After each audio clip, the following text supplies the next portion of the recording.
Le GIEC met en évidence les normes sociales, la culture et les choix individuels qui interagissent avec les décisions collectives et les choix structurels majeurs qui nous attendent.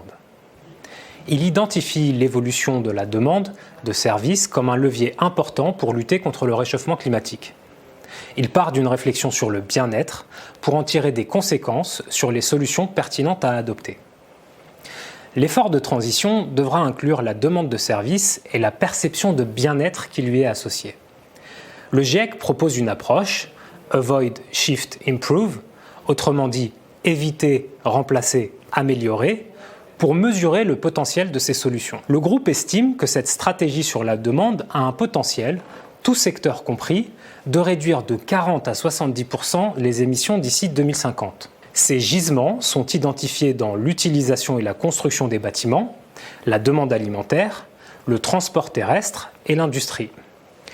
Les stratégies d'atténuation sont évaluées suivant la trame éviter, remplacer, améliorer et supposent des évolutions culturelles dans notre rapport aux infrastructures et aux usages technologiques dominants. Pour donner quelques illustrations, le GIEC estime que, premièrement, le plus grand potentiel d'évitement provient de la réduction de l'aviation long courrier et de la fourniture d'infrastructures de déplacement urbain à faible émission de carbone sur de courtes distances. Deuxièmement, le plus grand potentiel de remplacement viendrait du passage à des régimes végétariens. Et troisièmement, le plus grand potentiel d'amélioration provient du secteur du bâtiment, en particulier par l'utilisation de matériaux et procédés économes en énergie, et grâce à l'habitat passif, qui désigne un bâtiment dont la consommation énergétique au mètre carré est très basse, voire entièrement compensée par les apports externes comme l'énergie solaire. Les mesures de confinement mises en œuvre dans de nombreux pays en réponse à la pandémie de Covid-19 ont démontré qu'un changement de comportement à grande échelle et en peu de temps est possible. La Covid-19 a accéléré certaines tendances, telles que l'adoption du cyclisme urbain, ce qui montre que des changements de comportement collectifs sont possibles. Les évolutions socio-culturelles peuvent, d'après le GIEC, renforcer la réponse au changement climatique. Parmi les actions identifiées qui pourraient changer la consommation individuelle, les choix de mobilité individuelle ont le plus grand potentiel de réduction de l'empreinte carbone. Les innovations permises par le digital, l'économie du partage et l'économie circulaire sont autant de solutions également prescrites, même si elles dépendent de la qualité des ressources énergétiques utilisées pour les services associés, en particulier l'énergie utilisée dans les data centers. Les technologies frugales et l'utilisation finale décentralisée de l'énergie, caractérisées par la petite taille des unités produites et de faibles coûts unitaires, se diffusent plus rapidement sur les marchés et sont associées à des solutions plus vertueuses d'un point de vue écologique. Les exemples étudiés incluent les panneaux solaires photovoltaïques, les batteries ou les pompes à chaleur thermique.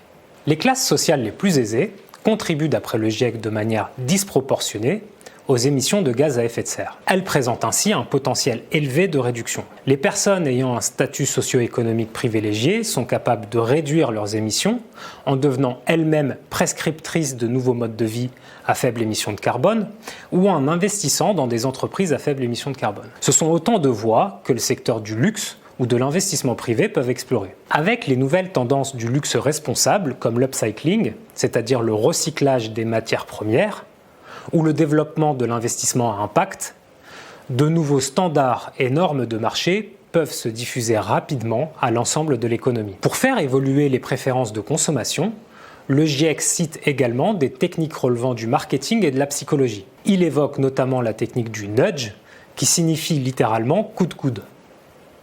Ces techniques de nudge sont des incitations à agir d'une certaine manière, mais sans contrainte, notamment dans la façon dont les choix sont présentés aux consommateurs. Ce sont des techniques qui ont été largement explorées par des prix Nobel d'économie comme Daniel Kahneman ou Richard Thaler, et qui ont le potentiel de se propager à l'ensemble de l'économie. Un des exemples les plus fameux de nudge est le choix par défaut. Le choix par défaut oriente vers une solution qui peut être la plus vertueuse d'un point de vue écologique, en laissant toujours la décision finale au consommateur. Le GIEC mentionne aussi la responsabilité de relais d'influence et de leaders d'opinion qui peuvent encourager l'adoption de technologies, de comportements et modes de vie à faible émission de carbone. Dans le même ordre d'idées, il mentionne le rôle que peuvent jouer les représentants institutionnels les fédérations professionnelles, les corps intermédiaires qui peuvent seconder efficacement les engagements des pouvoirs publics et adapter à chaque contexte professionnel les objectifs de réduction des émissions. Le rôle de l'éducation et de la formation sera incontournable pour faire évoluer les préférences collectives et inciter, notamment les entreprises, à passer à l'acte. Cela passe par une meilleure contextualisation et explication des mécanismes à l'œuvre du fait du changement climatique. Le GIEC note aussi que l'équité sociale et l'inclusion sont des facteurs qui renforcent l'adhésion à des stratégies d'évolution de la demande.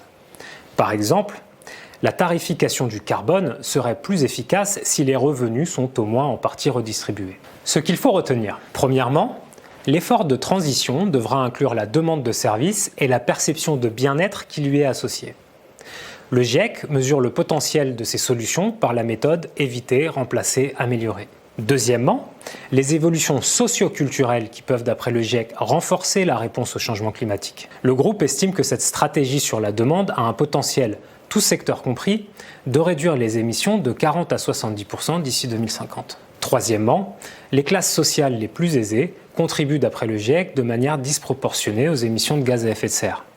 Elles présentent ainsi un potentiel élevé de réduction. Et enfin, quatrièmement, le rôle de l'éducation et de la formation sera incontournable pour faire évoluer les préférences collectives et inciter notamment les entreprises à passer à l'acte.